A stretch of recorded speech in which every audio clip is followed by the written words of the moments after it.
అప్పటివరకు ఎక్కడ కూర్చున్నాడమ్మా? మెట్ల కూర్చుని యాచన చేస్తున్నాడు, భిక్ష పడుకుంటున్నాడు. ఇప్పుడు ఎక్కడికి వెళ్ళడానికి ఇచ్చాడు దేవుడు? లోపలికి వెళ్ళడానికి. ఒక ఆత్మీయ అర్థం మనకు అర్థం కావాలి. అంగవైకల్యంతో ఉన్నంతసేపు మనం దేవుని లోపలికి వెళ్ళలేం ప్రియులారా. దేవుని ఆలయం అనే ఆయనలోకి వెళ్ళలేము. ఆయనే ఆలయం, ఆయనలోకి మనం వెళ్ళలేము. ఎప్పుడు వెళ్ళలేమంటే ఆత్మ అంగవైకల్యం ఉన్నప్పుడు. ఇతను శరీర అంగవైకల్యంతో నడవలేక వెళ్ళలేక బాధపడుతూ అక్కడ కూర్చుని అడుక్కుంటున్నాడు.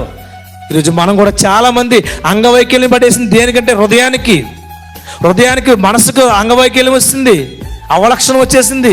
ఇవ్వబడిన జీవితాన్ని దేవుడి కొరకు వాడకుండా, ఇవ్వబడిన జీవితాన్ని ప్రభు నిమిత్తం మరి ఉపయోగించుకోకుండా, ఇవ్వబడిన దేవుని ఆ అవయవాలను దుర్నీతి సాధనాలుగా వాడుతున్నారు. దేవుని నీతి సాధనాలుగా వాడకుండా మరి అంగవైకల్యంతో పడున్న ప్రతి ఒక్కరికి దేవుడు అన్నాడు, మీరు అంగవైకల్యంతో ఉంటే నా లోపలికి మీరు రాలేరయ్యా. చూడండి, అదే అన్నాడు. మరి వారితో కూడా మనం కూడా ఎవరితో వెళ్ళాలి? పరిశుద్ధులతో కూడా. వారు పరిశుద్ధులు, మనం కూడా పరిశుద్ధులతో ఎక్కడికి వెళ్ళాలమ్మా? పరలోక రాజ్యంలో పరిశుద్ధులతో మనం సంతోషించాలి.